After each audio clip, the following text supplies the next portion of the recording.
went from like a small amount to like selling 1.7 to 2 million per day. He said that too, that was like the biggest moment of sales they've ever had. Now the C-suite team is basically the new management. It's a bunch of older guys that don't know anything about the culture that Fitment Industries created. These guys are 20 and you have more financial mobility in this country than ever before. So they were like, see ya. Shit. Basically got to go back to ground zero on that one. Yeah, because that's kind of a crash and burn, man. I don't know if you can pull the stick hard enough to make it up over that mountain.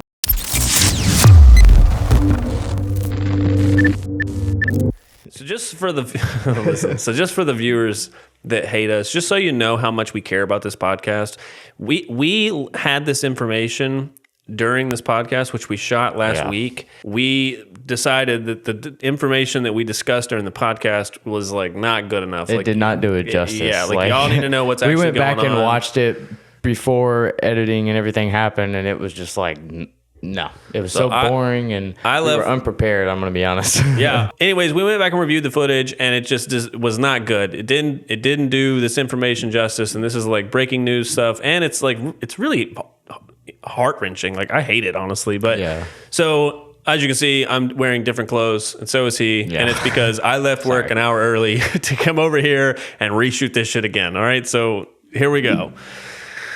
Oh, this is only like, I've only read this like 11 times today. All right, so I'm going to kind of summarize his points by reading through this a little bit.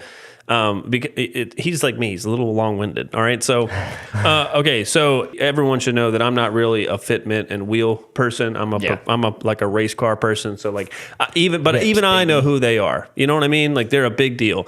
So then COVID-19 hits. Okay. And then all you bums got your $1,200, you know, stupid stimulus. Okay. The stimulus checks, and you started buying wheels. Okay. And then in this thing, it says that they went from like a small amount to like we were selling 1.7 to 2 million per day. Which the owner that made a video, the old owner, he's not owner anymore, that made a video on YouTube explaining his side. He said that too, that was like the biggest moment of sales they've ever had throughout their history. Verified that is accurate. Okay.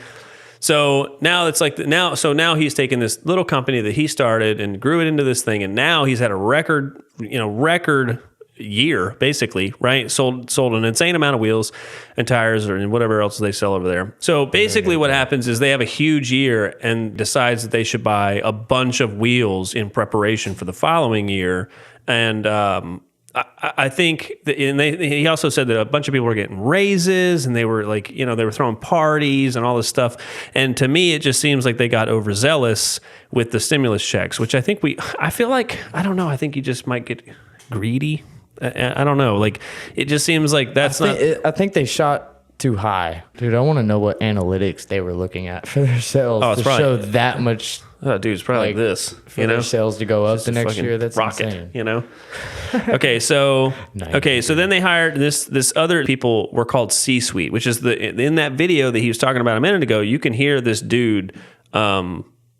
Like, for lack of a better term, like pretty much meat riding this team that they hired in. Now, whether or not they actually did a good job, who knows, right? But this is the information that we have. It sounded like they were really trying to plug the C-suite team. I don't really know, but they were super corporate, and all of the 20-year-olds don't like it, right? No. So now the C-suite team is basically the new management. It's a bunch of older guys that don't know anything about the culture that Fitment Industries created, which again, I cannot stress this enough. I am not a fitment and wheel person, and even I know that Fitment Industries has a particular culture and fan base. I don't you don't have to be Einstein to know that. Their back wall for their videos is it's not anymore, but it used to be just a wall of wheels. Right.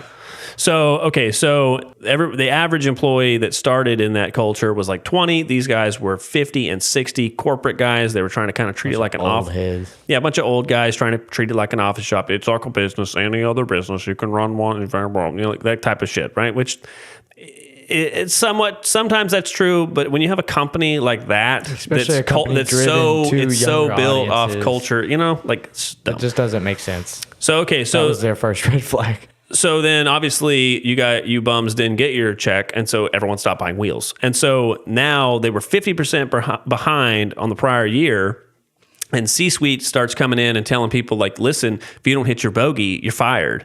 And so, and like I'm not 20. And so I was around in the days when that was like, fuck, I better figure it out. Right. Mm-hmm. And then you stick around till you're fired. These guys are 20 and you have more financial mobility in this country than ever before. So they were like, see ya. So, okay. So they wouldn't, so then and then the other part of it is that C-suite didn't understand that but a lot of their money from Fitment Industries was from YouTube, and that's how they made their sales. But they started cutting their budget for that. They wouldn't give the video team money. They didn't let them go to sales or shows and sell merch because it wasn't enough for them. They were only interested in the big hits, right? Which is that's corporate, so right? Silly. That's what it sounds like. So let's see, get down here. So now that the family of the company has all split up, nothing felt the same. The values, the vibes, the culture, the company was all different, right? So corporate took over and destroyed the place. Okay, so basically what it sounds like to me is that they got too greedy, right? Which we've all done that. Got too greedy, ordered too many wheels, too many tires, too much. They ordered too much merchandise and didn't over prepared for the next year. And then the economy crashed. Okay, which it was artificially inflated to begin with, so of course it did, right? But so then, in order to try and correct for the skid, they tried to bring in an outside source to basically an agency. Yeah.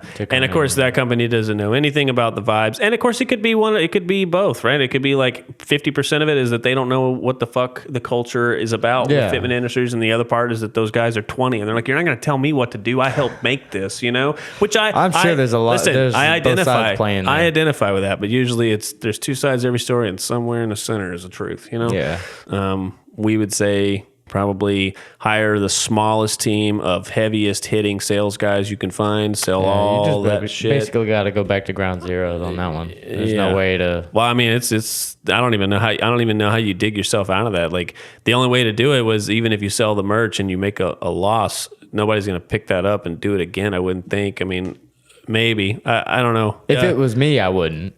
I would cut my losses and move on to something else that has its own reputation. But yeah, because that's kind of a crash and burn, man. I don't know that you can. Yeah, that's. I don't know if you can pull the stick hard enough to make it up over that mountain. That's pretty wild. But yeah, so we literally had to come back, reset up the studio, and do this because this was so insane. It's honestly awful. It's like super disheartening. I honestly feel bad for Fitment Industries. Yeah, like it sucks. All those guys that put in all them blood, sweat, and tears, and then you got some outside guy that's going to come in and tell you what you can and can't do. I don't know. That would be hard for me. I think I kind of have a rebellious spirit, though. I don't really like being told what to do at all. So yeah, I do feel that. All right, well I hope you enjoyed that one. Yeah, sorry. That's the there's no positive end to that one. I don't have any kind of catchphrases. That fucking sucks. Yeah. So, but that's it there. Let's get back to the podcast. Yeah. So, LZ won his own invitational. I don't think LZ's the story there. No, fuck no. It's Colette. It's definitely Colette.